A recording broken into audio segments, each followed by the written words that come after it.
Welcome to The Outdoors with Carl Allen.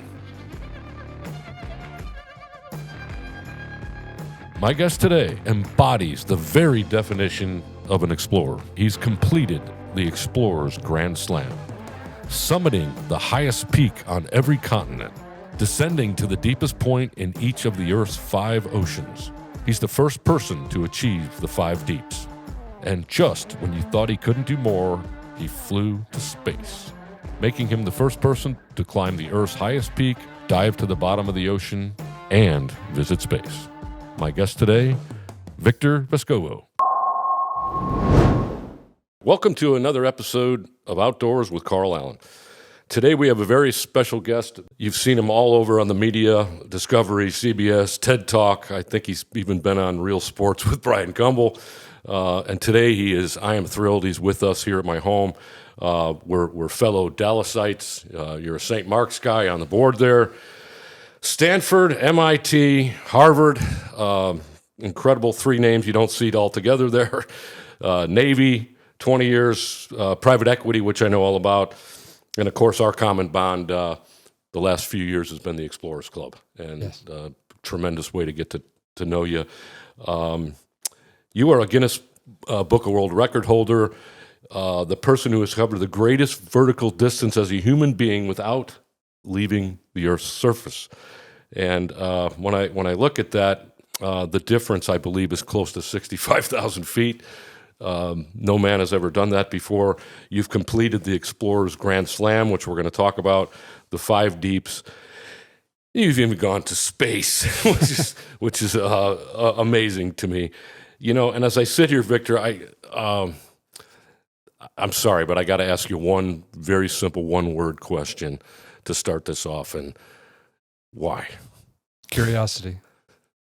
One of my own heroes of exploration was Captain Don Walsh, rest in peace, who was the first person to the bottom of the ocean with Jacques Piccard in 1960. I was extremely fortunate that he was on several of my expeditions. I got to know him. He became a good friend. And someone once asked him what exploration was to him, and he had the perfect answer. He said, it's curiosity in action. And from a very, very young age, it's probably programmed into my genetics, I've always been extremely curious. And when you combine that with a somewhat hefty disregard for my own safety, that ended up helping me along my path. Oh, my God. I mean, when I look at what you've done, I mean, usually when I do this, I have one subject, but you've done so much, and I have to have some notes here. But let's talk right off the bat about, for people that don't know, what is the Explorer's Grand Slam? The Explorer's Grand Slam is climbing to the highest mountain on every continent, as well as skiing at least 100 kilometers to both the North and the South Poles. Wow. I mean, that's just incredible to me. It took a while. I didn't do it quickly. Some people do it as fast as they can. It took me about 20 years because I never start out any of my explorations, trying to do something extraordinary or to get famous, God forbid. I do these activities because I truly enjoy the challenge. I had no idea I was ever going to be able to climb Everest. In fact, many people can't physiologically. You top out at a certain altitude, your body says no more. And so you don't know. So you just do the best you can. But I was fortunate that I was able to do those summits, and then I wanted to explore, what it was like to hike in minus 40-degree weather. Yeah, I mean, we were just talking earlier about Everest, and Hillary Step's gone now. It collapsed. That's right. But you did that in 2010? That's correct, yes. And just briefly, what was it like standing on top of the world? Well, we went up in a storm. We had a tough time at Camp 4. It was supposed to be good weather, and it started snowing and blowing pretty hard.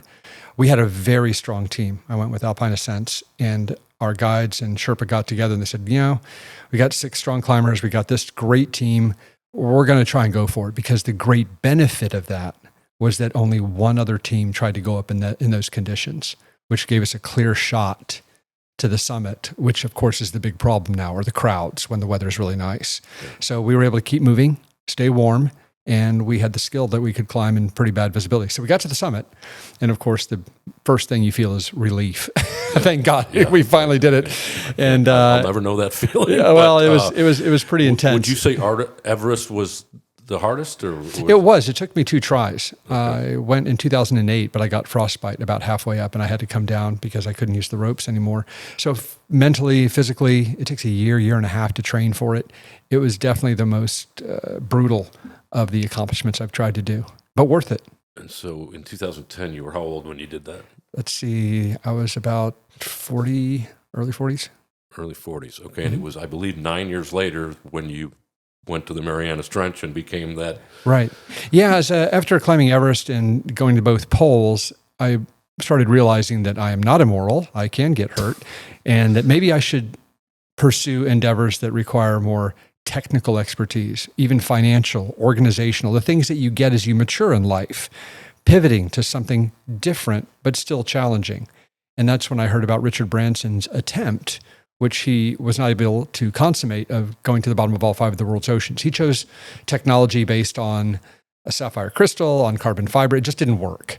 But I thought, no, there's actually a way to do this. I know enough about engineering and technical aspects that I said, no, this could be done. It would cost a lot of money, but you could do it.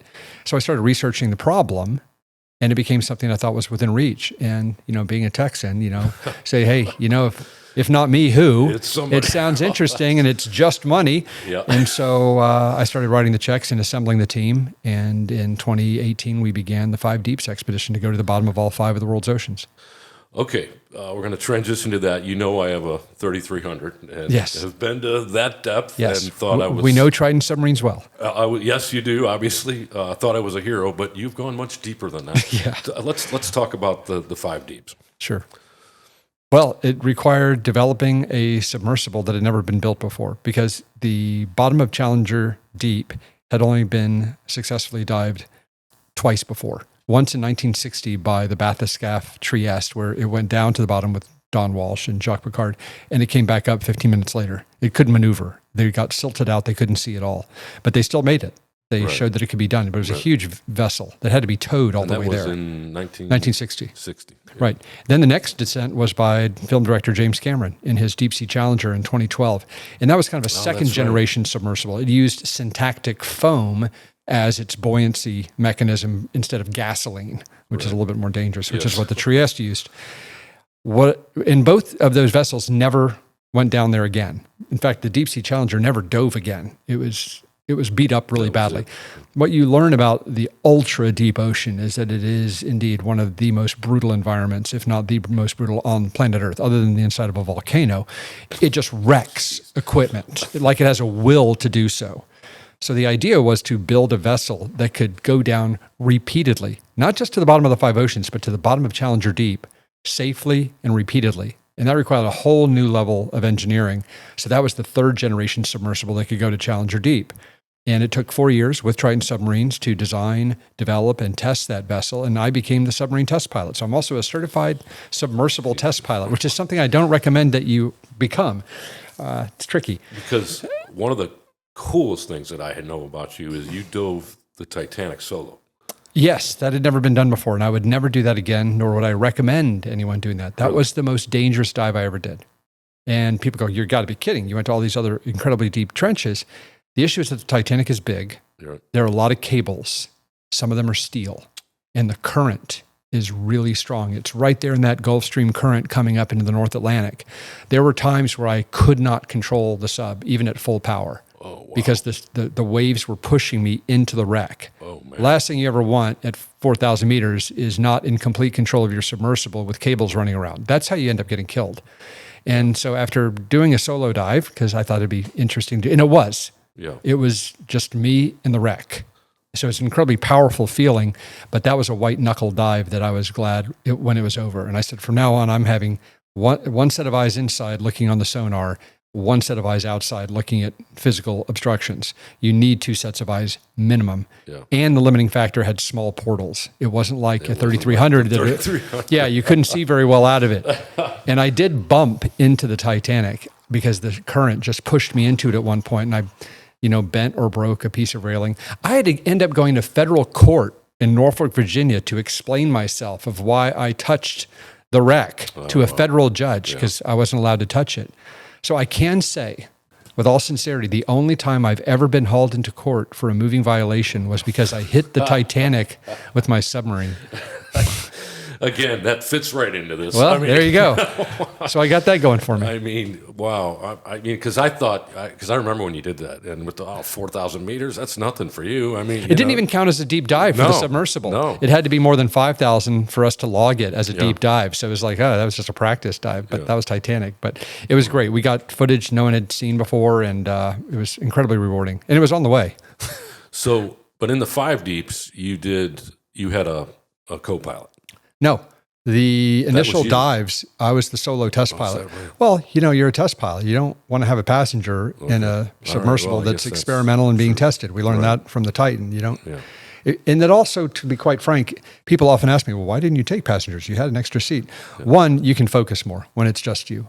And if something goes wrong, and stuff did go wrong, the risk profile I could take by myself in the sub is higher than if I have a crew member. When you have a crew member, your primary responsibility is the safety of that crew member. Everything else is secondary.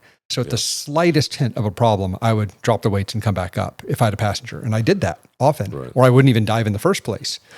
Me solo in the sub, putting it through its paces, working problems, you want to be in there solo. After I got comfortable with it, after we proved multiple dives, et cetera, then I let other people come down. Right. I mean, you've probably been asked 1,000 times about the accident. Yeah.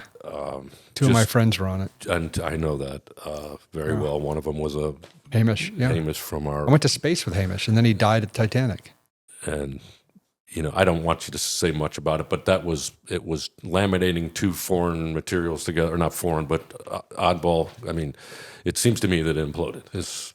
Oh, it absolutely did. It was a complete failure of design, not just design, but in operation. Yes. They weren't properly inspecting it after each dive. But at the end of the day, the root cause of it was Stockton Rush really wanted to be successful in ocean exploration. He did not have the type of funding that you or I have to write his own checks. He had to keep diving or the money would have stopped. If he had stopped for a safety issue, no more money would have come in. And he would have had to have acknowledged that it's not going to work. And well, I mean, I got the call, as you can imagine, and I'm a shallow water guy. Yeah.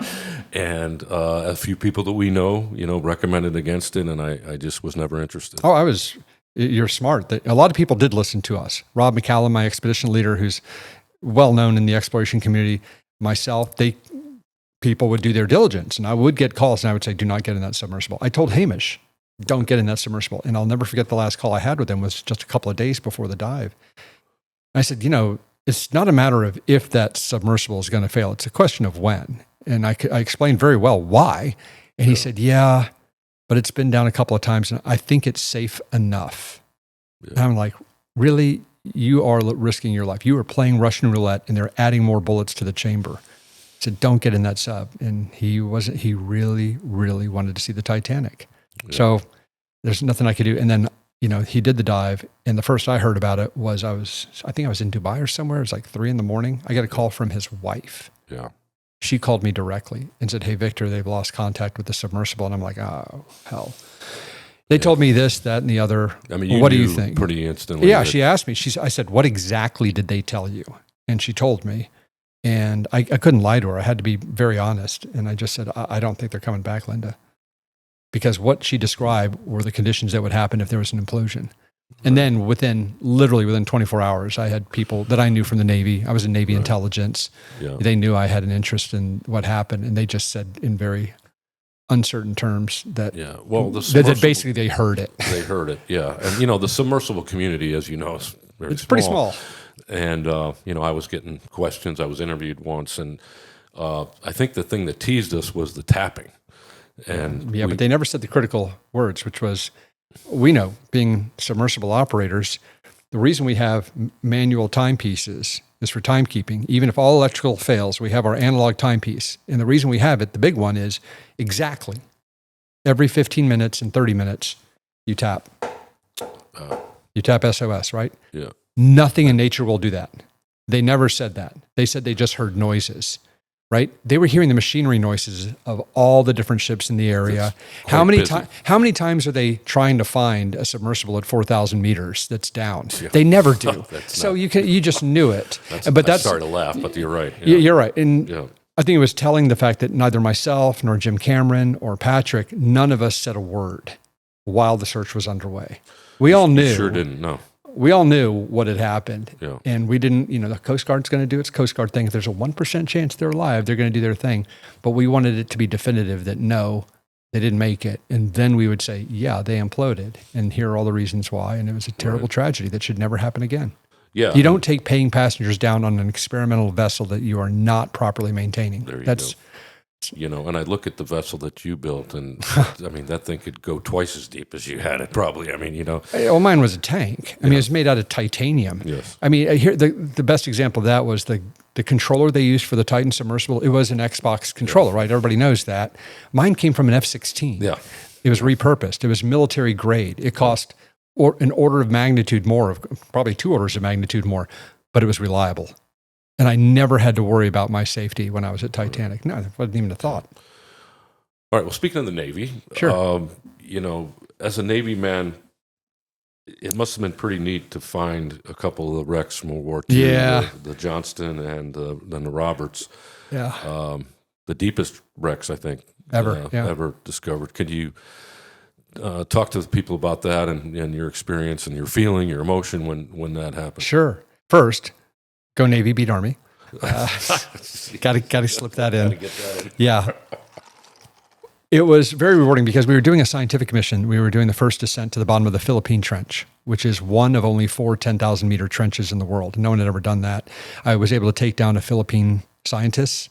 So together we were the first people down there, which is what I tried to do whenever possible, is involve local populations. But we were in the exact same area where the Battle off Samar happened in 1944. And those wrecks we knew were the deepest wrecks in the world because they were in the Philippine Trench. And so I made time in the schedule to at least make a shot at trying to find the Johnston. And this was in 2021. And got a great historian, Park Stevenson, who actually worked with Jim Cameron on the Titanic movie. But he was a big World War II buff. He was also a former naval officer. So we did the homework, as you do when you're looking for wrecks in the Bahamas. There's a lot of research that goes on, the boring stuff no one ever sees. Yes, right. But that helps you localize where you should look. Otherwise, you're just throwing darts at a board. And we were extremely fortunate that another group had been there before under Paul Allen's organization, and they had found parts of the wreckage. But then that was at 6,000 meters, and they couldn't go any deeper. Right. And I was like, okay, well, we can go any depth we can. Yeah. So let's go find that wreckage and then keep going down. Wow. And we didn't know the coordinates of the wreckage, but we were able to kind of work out where it was because of the open source information that they published, Vulcan. And make a long story short, found the wreckage after a couple of tries and then went down, and there was the Johnson. It was just extraordinary. Oh, it's probably about 6,300 meters. There's another 300 or 400 meters down, and it was pointing at us bow on. So you found the Johnson first. Right, in 2021. And at that point, that was the deepest shipwreck ever discovered. Yes. And it looked like it was still fighting. It was very well preserved. We got the hull number. We verified it was the Johnston. And it was just an incredibly rewarding experience for me as a former naval officer. Yes. For a ship that literally went straight at the cream of the Japanese Navy, including the largest battleship ever constructed. It went pell-mell right at it to make it angry and distract them from the aircraft carriers that they were defending. It's an incredible tale of bravery. The first Medal of Honor awarded to a Native American in the U.S. Navy was the captain of that vessel, Commander Ernest Evans. And no one had talked about him. No one knew about him. So I felt very happy that we were able to find the wreck, but it also gave us a huge opportunity for people to retell that story that few people knew about. One of the best things I heard was a news anchor. They did a small story on the Johnston after we found it, and she was shaking her head saying, I never knew any of that. Oh, wow. I went, that's why we do it. And that's why you do it. And the next year, we were in the same area and said, you know what? The Gambier Bay and the Samuel B. Roberts are down there somewhere too. Let's go look for them. And a lot of it was luck. A lot of it was hard work. but finding the Sammy B, which was even deeper. How long after was that you 1 found? year. 1 year. Yeah, a year later we went back and we looked. We were looking for the Gambier Bay, the little carrier that got sunk when we found the Roberts. They're in the same area, but that was very exciting. I mean, between the two ships, so many people died.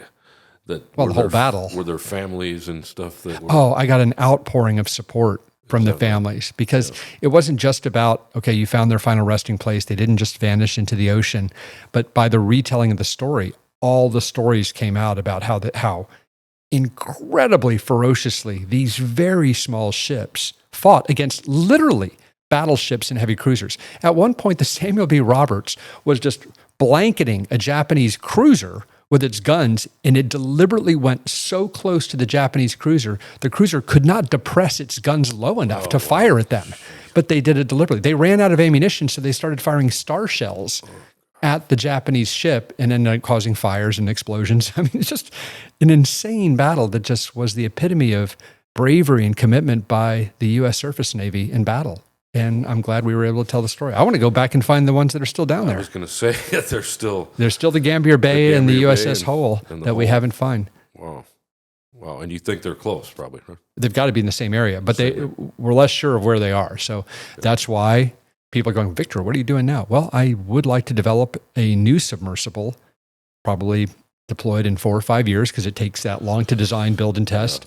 But this would also have a much longer range sonar, like a kilometer instead of 100 meters.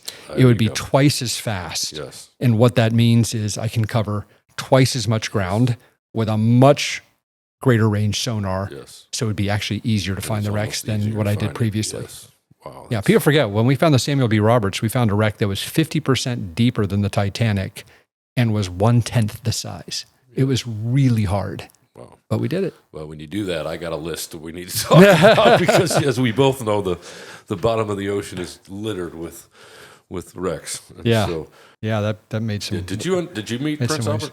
Or you know, He was in the sub with me. He was in the sub. Yeah, we dove together. That That was hilarious. He's a good guy. I mean, Hilarious story about Prince Albert. One, I met him in Monaco at an Explorers Club event, and I just casually mentioned, I said, yeah, by the way, I'm going to go to the bottom of the Mediterranean. It's your backyard. You want to come? He's like, he looked at me, paused for a second, went, absolutely. I went, well, okay, let's do this. And so on my birthday, in I think it was 2020, he and I went down to the very bottom of the Mediterranean, the second time it had ever been done.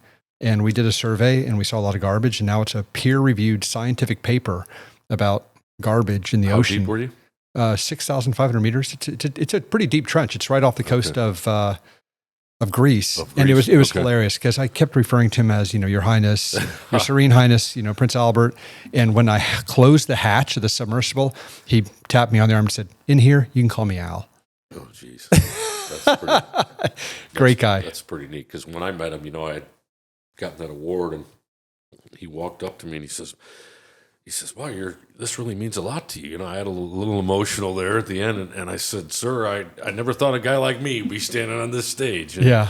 And he just, I'd love to come over and treasure hunt with you. And I'm like, what? Yeah. I'm like, come on. And he said to me, hey, I was just in the Bahamas 2 weeks ago. And I was like, holy shit. He's a down-to-earth gentleman. Just totally down-to-earth. Yeah, I mean, and as he talked to me in the sub, because I got to spend a lot of time with him in the sub doing the dive, and his English is perfectly accented Midwestern English, and he said, yeah, my mom was from the Midwest. Grace Kelly. Yeah, Grace Kelly. Okay. I guess so. I was like, yeah, he kind of looks like his dad, but yes, anyways, but that's neat. Victor, in one of the videos, I mean, this is really cool what we're about to get into. Your team has the world record for the deepest jellyfish ever filmed in a species of snailfish, the deepest known species of fish. Yeah, our team, over the 4 years of expeditions, we photographed and filmed the deepest jellyfish, octopus, shellfish in the Mariana Trench. And I think there are a couple of others. But it wasn't that big of a surprise to us because we had the systems that could go to the very bottom of the ocean. Right. And we were going to places no one had ever been to before. So my own scientific team was saying, well, we should be surprised if we don't. But we were extremely privileged that we were able to find the deepest fish ever recorded in 2022 off the coast of Japan in a trench. And all of them were amazing discoveries. All right. Well, let me ask you this question, because I know this is what people are thinking. You've done so much of this deep water stuff all over the place. Is there anything that like really blew your mind when you were down deep? I can't help myself. I'm more of an engineer by training than a marine scientist. Okay. If I was a marine scientist or biologist, I'm sure other things would have really freaked me out. But for me, it was literally being in the moment with the machine, going, oh my gosh, we're at 16,000 PSI outside and everything's working and the manipulator's working. And just taking wonder in the fact that as humans, we can construct these amazing devices that can keep us not just alive, but explore in hellish environments. Yeah. So those are the most profound moments for me, is like, the kind of eureka moment of, wow, it works. Yeah. Well, I mean, you said it earlier that probably being down there is more dangerous than being on the moon. Well, it's different, that's for sure. But think about it this way, in the way I propose it. You can go up into space, and you can stay in space for months at a time, even years, with the proper supplies, et cetera. You cannot do that at the bottom of Challenger Deep. Right. It's like being in the death zone on Everest. As soon as you go down to the very bottom of the ocean, that environment is trying to destroy your vehicle, and it is making good inroads. So you're on a clock. Wow. Eventually, those seals will fail. Yes. That metal will even, deteriorate. So you have to be very careful down there. But that's what makes it exciting. Right. And I did have a fire down there too, but that's another. You did? Well, tell us about that. Yeah, I unfortunately held the record for the deepest fire in a submersible in history. But it happened just outside the pressure hull. One of the batteries had saltwater ingress, and it started melting really badly and quickly. My whole panel lit up, alarms were going off, and I was literally at the bottom of the Tonga Trench, the second deepest place in the world. I was 4 hours from the surface, so I had to deal with the problem. And I did what I was trained to do. I isolated the problem because I was worried that it was going to cause a cascading series of failures. It's going to melt the other batteries. It's going to melt my buoyancy. And that would be a bad day. Yes. You never want stuff melting when you're in a submersible on the outside. But no, I took care of the problem. And when we got up, there were burned components and stuff. And okay, that happened. But we learned a lot and we fixed it so it never happened again. We talked about, as a Navy man, you found these two deepest wrecks with the Johnston and the Roberts. Mm-hmm. This actually led to something, in my mind, that's incredible, that the U.S. Navy has named a ship after you.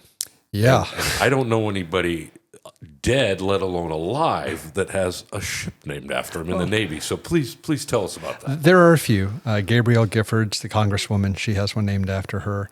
A couple of former Navy secretaries have one. But no, it was an incredible honor. And I think they did it because I'm a former Navy officer.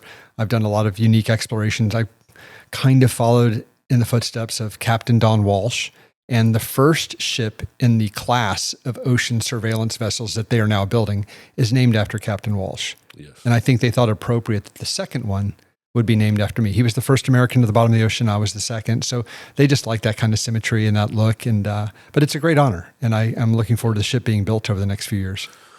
Well, you've had many years. Are you still active as a reservist in the Navy? No, I'm retired. You're retired. But you never are officially completely gone. If they need you, they'll call you back. And I was in intelligence. So once in a while, they're curious about something.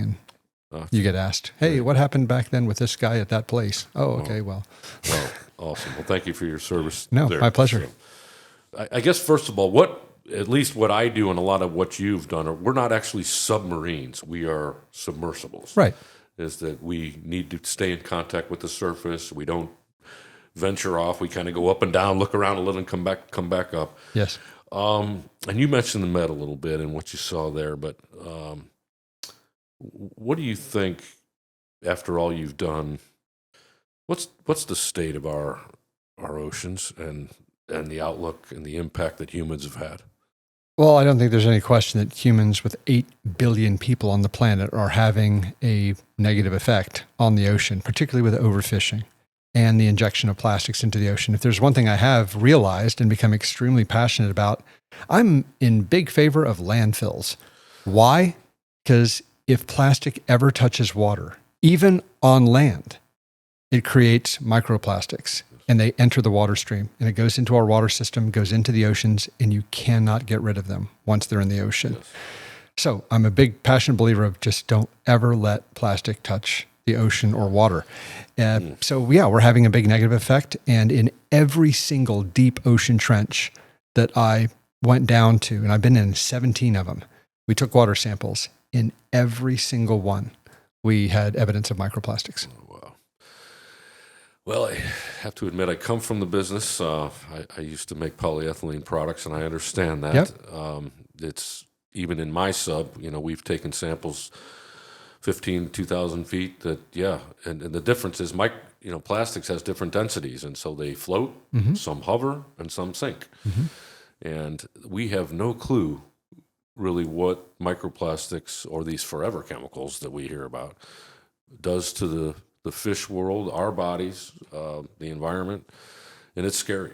I agree. It's scary. I mean, it's like when you went to the bottom of the Marianas Trench, you found a plastic bag. Yeah, pretty sure it was plastic or something, but it was human contamination. Yes. I didn't pick it up, so I'm not quite exactly sure what it is. But I absolutely have seen plastic contamination in 10,000 meter trenches. I definitely saw a lot of it in the Philippine Trench. That was the second dirtiest place I've ever seen. That's depressing. It is, but it's real. But hopefully people start realizing that the ocean is not a big garbage can, and it directly impacts us here on land, and we need to take better care of it. I think that's it. I think we're learning, but it's guys like you that certainly, you're the canary in the mine shaft, telling us, look, Well, I hope not. We all know what happens to that canary, but okay. But I'll take it for the beneficial impact. Yeah. Victor. But that's going to lead to something we briefly talked about earlier. Tell us about this dire wolf project. Oh goodness. Well, my day job is I'm a venture capitalist. I did private equity for about 20 years on the industrial side. Now I'm doing more interesting activities for really bleeding edge science. I'm also involved in a company that's trying to mine asteroids, but back on Colossal Biosciences, which is trying to de-extinct extinct species. But really, it's a conservation company. The headline news that they're known for, bringing back the dire wolf, makes a lot of headlines. It's fascinating, but what it's really about are the tools. To bring back a dire wolf, we had to master as a company 7, 8, 9, 10 very challenging genetic and animal husbandry tools that then allow us to preserve other species. It was completely ignored by most of the media when the dire wolf was born and announced that we also brought back 4 red wolves. Oh, wow. Which is a critically endangered North American wolf species. But it wasn't just that we brought them back. They're not just clones. They have genetic variations that could actually enable us to have a healthier population as we continue breeding them. So really the essence of Colossal Biosciences in bringing back the dire wolf, if we can do that, we can preserve any mammalian species on the planet and preserve biodiversity. And the tools created to do that have massive implications for humans as well. Well, I have a grandson that wants you to work on the Tyrannosaurus Rex if you get a chance. DNA doesn't survive more than 1 million years, and they died a long time ago. Well, by saying that, though, the wolf and a whole bunch of other species are within that. Well, that's Pleistocene. Yes. So, the woolly mammoth, we believe might be able to have in 2028. The Tasmanian tiger is just a couple of years away, and now the dodo bird is on our list. Okay, let me ask you this. Do you think that this would ever apply to ocean species? I hope so. And I think that's one reason that Ben Lamb, the CEO, brought me on the board, is for a little bit of knowledge about the ocean. The issue is that in these early days of de-extinction, we have to be extremely careful about the animals and where they are and how they can possibly escape. A key reason we chose the dodo bird is because it can't fly. It can't escape. Can't get out. Ocean species, we really have to worry about their ability to escape. And not that we have a genuine worry about these species going into the wild, to be quite frank, but the issue is the public perception is that you are not in control. That was the essence of the book, Jurassic Park, and the movie is them escaping into the wild and doing all sorts of awful things. Whether it's accurate or not is certainly debatable, but we need very positive control. And as we both know, when you're operating in the ocean, it's really easy to lose control. The ocean will do things with such power that you cannot control it. Oh, yeah. There's only one woman in my life that spends more money than my wife, and that's Mother Nature. Yeah. Speaking of that, I mean, I think one thing we share, I think we talked earlier, I've got a relationship with Ocean Infinity. Right. We've done some mapping of the Bahamas, not deep in your world, but down to 3,000 feet into the Gulf, into the Gulf Stream, and up on the banks around the Bahamas. Let's call it 400 square miles, maybe. I have found nothing. I'm a colonial shipwreck guy. I found none of that. We did find 3 Caterpillar diesel bulldozers, a D5, D6, and D7. And what we did was found some pretty neat geological stuff. I got a relationship with the University of Kansas Geological Department, and there was some kind of an ancient landslide out there. But anyways, we both know that the ocean is probably more unexplored than the surface of the moon. It is. What are your thoughts about, and I know this is something maybe you want to even tell our audience what you're up to. What is it about ocean mapping, and why should we be concerned about this? And talk about how just a little bit of the ocean has been mapped. Sure. First off, 71% of planet Earth is ocean. Yes. In fact, Arthur C. Clarke, the science fiction author, made the great comment of saying, how do we call this planet Earth when quite clearly it's ocean? Yeah. And of that 71%, 75% is completely and utterly unexplored, which means today, as we sit here in 2025, half of planet Earth is still completely unexplored. And as young kids, who doesn't want to fill in the blank parts of a map? To be that person that goes out and says, oh, this is what's there. This is the drawing, or the seamount or the mountain, etc. And so I have that deeply ingrained in me. And that's why in our expeditions, we mapped over 3 million square kilometers of new seafloor and contributed to the open source on a charitable basis, because I believe that mapping the seafloor is the last great true exploration on planet Earth. It's of the proper scale, and it is completely unknown. Show me anything else except maybe biodiversity that is like that. And frankly, mapping the seafloor, part of that is also doing biodiversity studies by taking water samples and looking for new organisms. So I'm still incredibly passionate about that. And that is why when people ask me, hey, Victor, what are you doing now?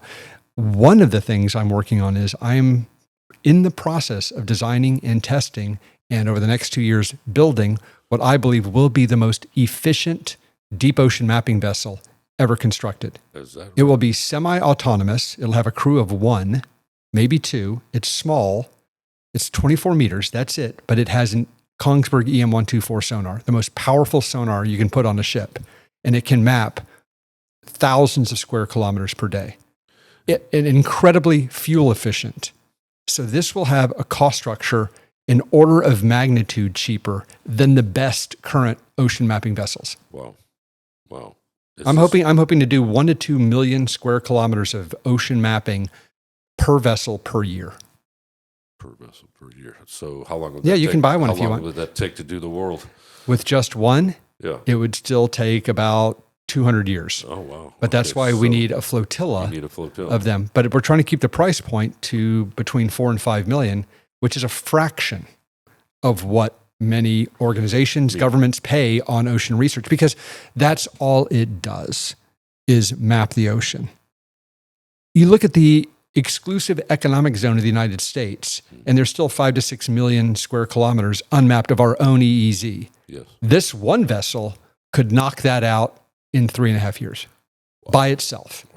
But the rest of the ocean is really, really big. Yeah. So that's something I'm passionate about. I mean, I'm in the process of designing it, finalizing it, doing tank testing in Norway. And yeah, I look forward to actually being on it and starting its process. Is there a chance that some of these vehicles could just be autonomous? Or?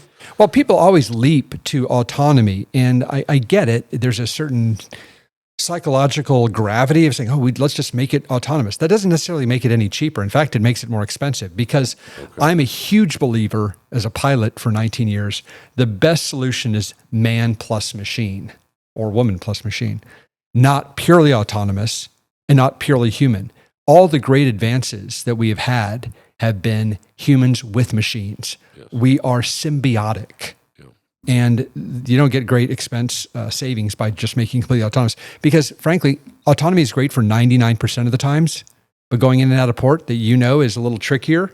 Yeah, it's a lot easier and safer to have a human do it, or be on board, or to supervise. What if the computer breaks? Who's going to reboot it? You got to get the human to do it, right? You're on the ocean. Things are unpredictable. You said our relationship with machines, they do break. Right, and they do need to be reset. Yes. Or some stuff happens out there that you never can expect. You can't plan for 100% certainty of what's going to happen, and therefore autonomy often breaks down. So I believe in the human-machine interface, and that's what the ship is designed to do. It'll be extremely comfortable for one or two people, and they're going to go out there for 2 or 3 weeks at a time, run tracks, come back, reload, new crew, do it again.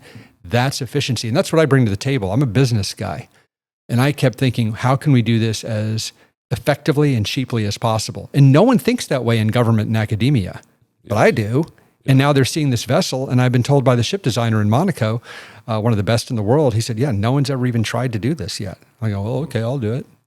Wow, that's fascinating. I'm going to hear more about that when we shut those off. But sure. One of the things that we talked about, I think it was in Austin or may have been New York, that you were working on the highest flying piston airplane. Oh, yeah. Then there's that project. Make any headway on that one? I am still deeply in that process. Yeah, I have a lot of different interests. One is aviation. I've been flying since I was 19. I flew this last weekend. And one thing that I remember reading about is that the International Aeronautical Federation, I think they wrote somewhere that the record that they would most like to see broken was set in 1938 by a biplane flown by an Italian in a piston aircraft. And it was like, 57,000 feet. Wow. And that was almost 100 years ago. And so me being me, I'm like going, we've got to be able to break that and do that better with all the modern technologies that we have, but no one's bothered to do it. When I look at all this, I don't know. So for the last year, I'm working with an engineering team, and we're getting an aircraft, we're building an engine, a 3-stage turbocharging system, intercoolers, a new propeller, all these other things, and we're going to integrate them into this aircraft that we're going to try and take up to 60,000 feet. Wow. Yeah, I'll have to be in a pressure suit because you're going to get next to the Armstrong line. Right. But yeah, and I'm going to pilot it because why not? That's what I do. And what kind of pilot are you? A jet pilot? Or I'm all of them. You're all of it? Yeah, helicopter, seaplane, jet, whatever. I mean, believe me, there's not people rushing at me to give me money. I mean, it's all, and the one thing I like about that is I got 100% control.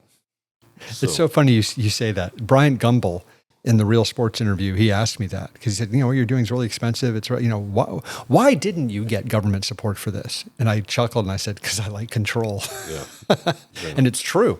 Yeah. Even private sponsors, you take money from people and they're going to start telling you what to do. And that slows you down. It's not necessarily the right answer. And yeah, it's about control. And the other big issue with the federal government is that they are, at least until this administration, they've been hamstrung by the federal regulations. For example, I mapped the Aleutian Trench for the first time in history. And I said, hey, can you at least pay for my fuel? And I'll give you the data. This is something that you've wanted for decades. They couldn't even do that. Yeah. They couldn't even provide fuel for me to map on my dime the Aleutian Trench off of Alaska. They can't get out of their own way. And then there are the environmental regulations. Well, if you take federal money, you have to abide by this regulation, this one, this, and this. Yeah. And you're like going, it's just not worth it. Yeah.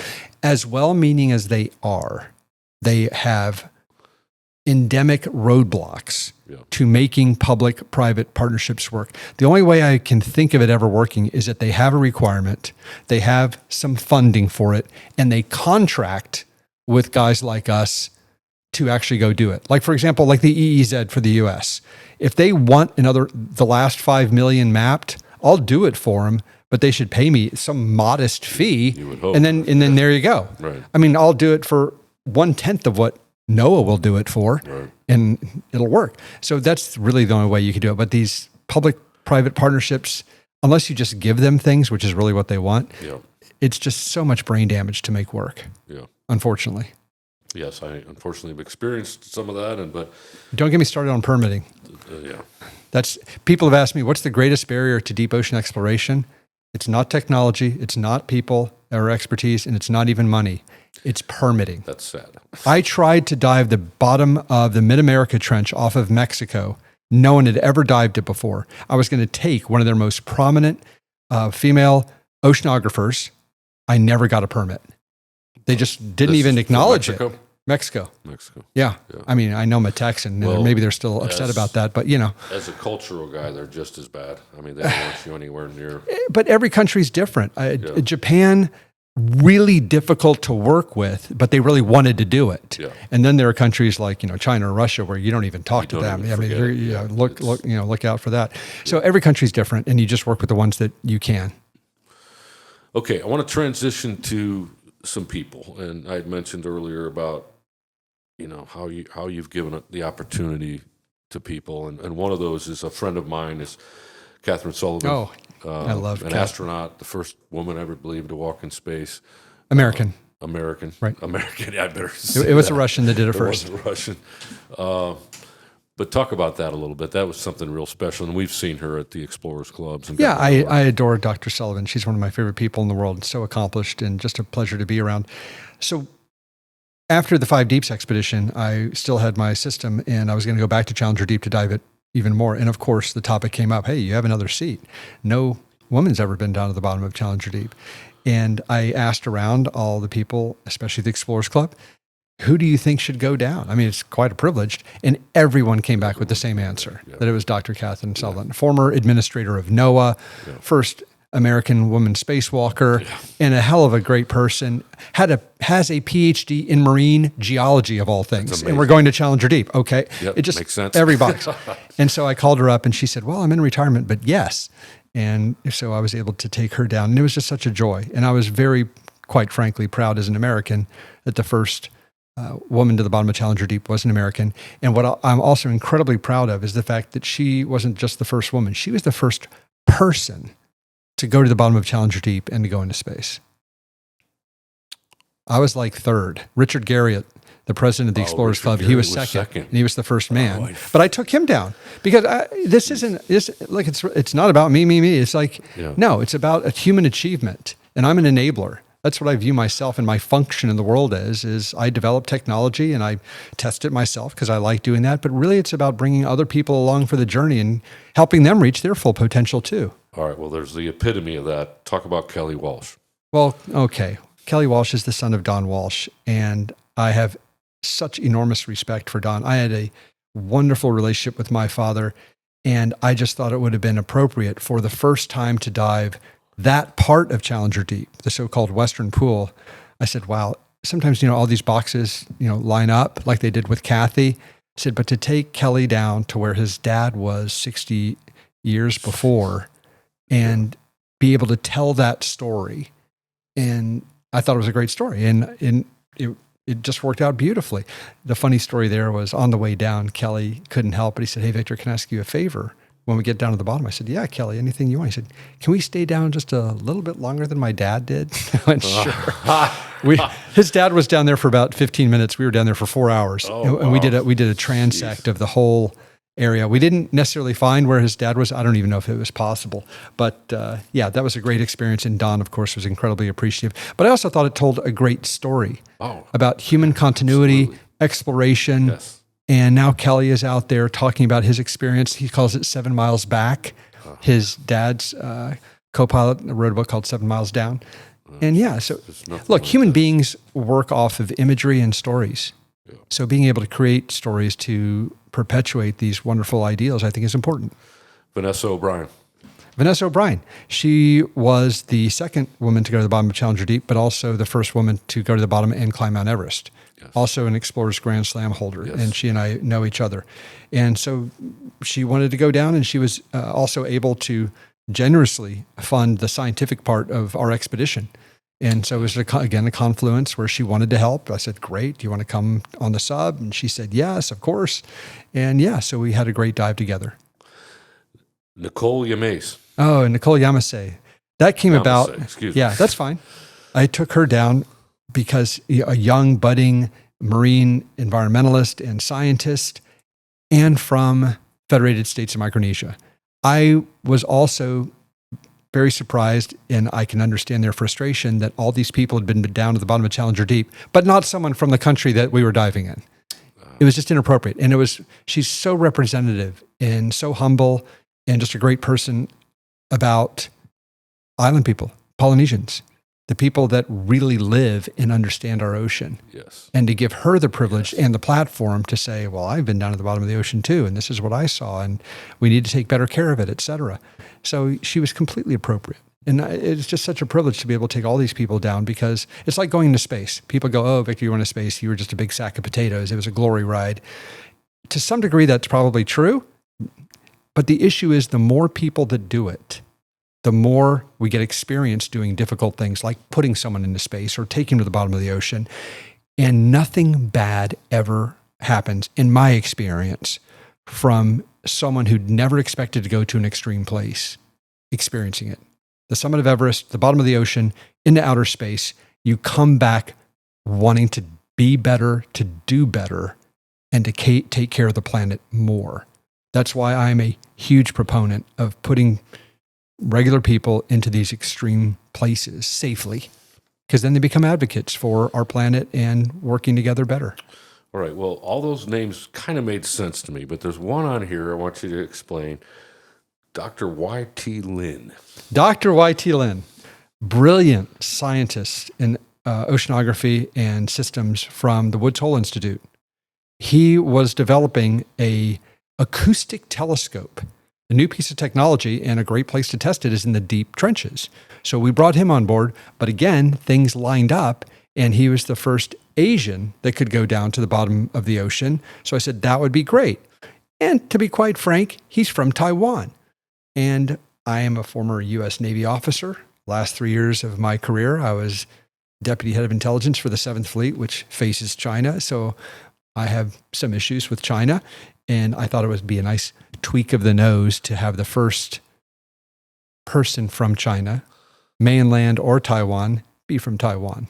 I don't think I'm very popular in China. So let's just put it that way. He is a deep water acoustics expert. Very much so. Yes. Wow. That's incredible. Yeah. And my last one, Carl Allen. Apparently you've never taken him anywhere. No, I haven't. Carl has his own diversions. He's got his own ship. I'm sure he could do whatever he wants to if he put his mind to it, but I'd be happy to dive with him anytime, anywhere. Before we end here, again, top 7, bottom 5, all that, you got to tell us, and you did a little bit about space, and we all know what it's all about. They just brought the View up and came back yesterday. Yeah.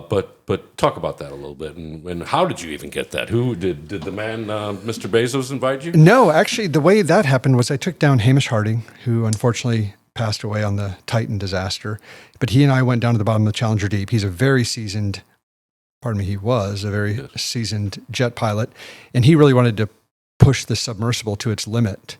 And so on our mission, we took the limiting factor submersible on the longest transect of the Challenger Deep ever done. It was almost 5 kilometers. I mean, we ended up on emergency power on the way back up, but we were doing a full-on test of the system, and he was with me. On the way up, had a lot of time to chat. He said, well, I want to go to space. I said, I want to go to space too. He said, well, I think I've got an in to get on the Blue Origin flight. I went, well, great. If there's an extra seat, call me up. I'd be happy to go. And he said, okay, I'll see what I can do. And I put it in the back of my mind, whatever. I'm sitting at my desk in Dallas one day, and I get a call from Hamish. He said, hey, Victor, do you still want to go into space? I went, yeah. And he said, okay, how much do you weigh? I said, I weigh 180 pounds. He said, could you drop maybe 5 pounds? Oh, geez. I went, yeah, sure. He went, okay, I'll call you right back. Click. I'm like, what the hell just happened? He calls me back like 15 minutes later. He's like, yeah, I think I got you on the next flight with me. Okay. So we were the first 2-person crew ever to go to the bottom of the ocean and into space together, but he got me on. That's incredible. And so it was an amazing experience. And there is something called the overview effect, which was coined by the Apollo astronauts, which is when you see the Earth from space, it does psychologically affect you. You don't see borders.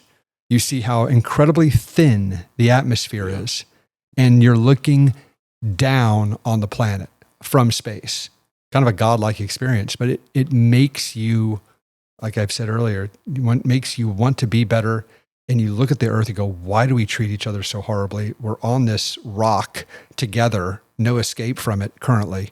So no bad comes of it.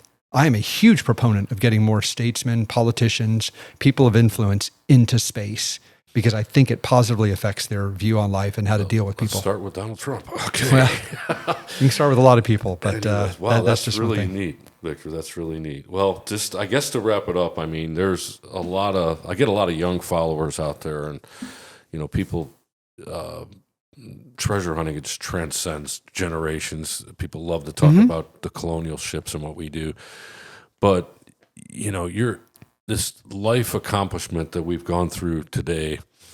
In your 59 years is amazing to me, but what could you say to some of those folks out there that can't really get involved in public money because that's difficult? But how does a young explorer keep going? What can you give them that says, look, I can be Victor someday? Well, I think people have asked me a similar question, but I think the greatest virtue a human being can have, frankly, is self-discipline. And it goes back to one of my favorite science fiction books of all time, Dune, which, they outlaw thinking machines. Everything has to be based on human beings' potential. And I believe very firmly, which is a key message of that book, which is if you can train and discipline your mind, you can become very intensely focused on anything you choose to do and make it happen.